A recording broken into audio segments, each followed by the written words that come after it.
Hello everybody, my name is Carson Wells, and today I'm going to be teaching you guys about the airspace system in the US. So a little brief background before we get started. The airspace system was created by the FAA, and the FAA is the Federal Aviation Administration. They were founded in 1958, and what they do, their main purpose is pretty much just to make rules and regulations to help people stay safe. And one of the cool things they did make was the airspace system. So you have a couple different things. You have regular airspace, you have special use airspace, and then you have prohibited airspace. But today we're just going to talk about the base airspace, what we have. So what I have here, we have Class Alpha, Bravo, Delta, Echo, and Golf airspace. We skip over F because we don't use it in the US. They have it in other countries, but we just don't use it.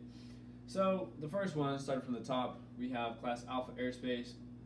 Now, Class Alpha airspace, you're mainly going to see commercial airliners, jets, the bigger airplanes, they're going to be flying in Alpha airspace. Now, in Alpha airspace, you do have to be an instrument-rated pilot as well as on an IFR flight plan. So there's that to keep in mind, and it starts from flight level 18,000 feet, it goes all the way up to 60,000 feet. Now, after Alpha airspace, you have Echo airspace. Now, Echo airspace is going to start from three different spots. It can either start from the surface, and when you see it on the surface, it's going to be depicted by a dotted magenta line. And then if it's not like that, then there's two different spots. So if it's from the base of 700 feet, it's going to be with a shaded magenta line. And then if it's not shaded, then it's just going to start from 1,200 feet. Now, the reason it's going to be dotted or shaded is just to help separate with IFR traffic coming in to land versus not.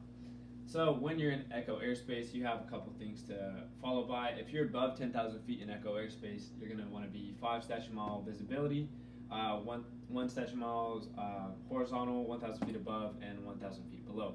Now, the reason you want to stay separated, and we have these cloud clearances, is because if you are here flying along, and then there's a IFR airplane coming along as well, they're safe because they're on an IFR flight plan, but we have to keep our own separation. So with staying clear of with having these dimensions, staying clear of the clouds, that's what keeps us safe from IFR traffic and VFR traffic. So if you're above 10,000 feet, you don't really have any speed restrictions, but if you are below 10,000 feet, you have to have a speed restriction of 250 knots. Then after that, we have Class Bravo airspace. Now, Class Bravo airspace is controlled airspace as well. And when you're in Class Bravo airspace, these are one of the bigger airports, such as Denver International, Dallas airports, stuff like that. So with them, you just need to have 3 statute mile visibility and clear of clouds.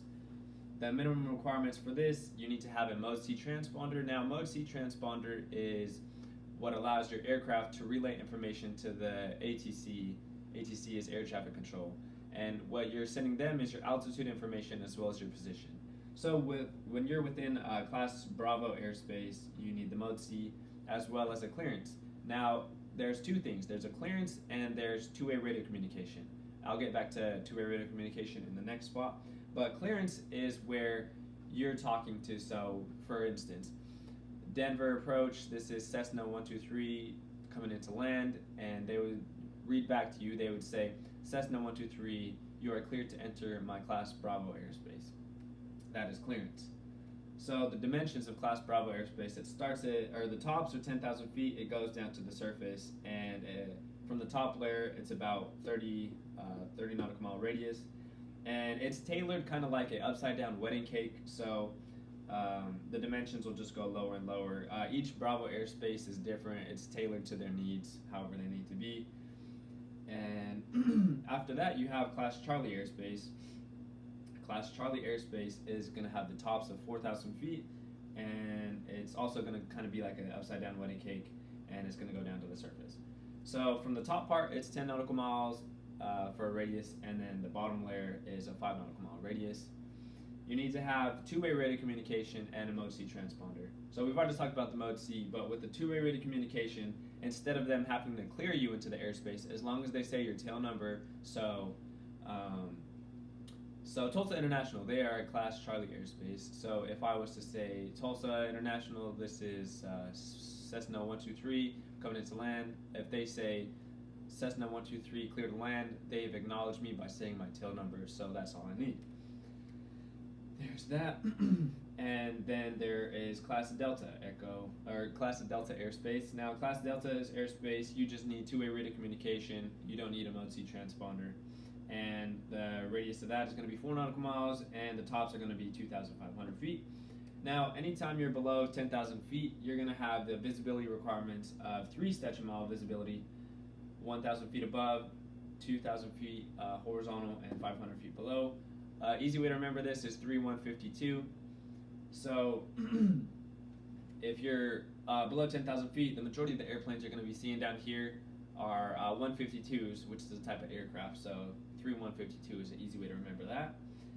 And then you have Gulf airspace. Now, Gulf airspace is uncontrolled airspace that starts from the surface up to either 700 feet, 1,200 feet.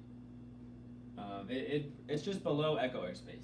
Now, with Class Gulf Echo or with Class Gulf airspace, during the daytime you only need 1 statute mile visibility and cleared clouds, but during the night you go back to the 3152. And these airspaces you can be a student pilot or a private pilot to get into, but Alpha airspace you're gonna have to be an IFR rated pilot. So yeah, the things we've gone over today are the different types of airspaces and the weather requirements and the equipment you need to get into, and I hope you guys learned something today. Thanks for watching my video.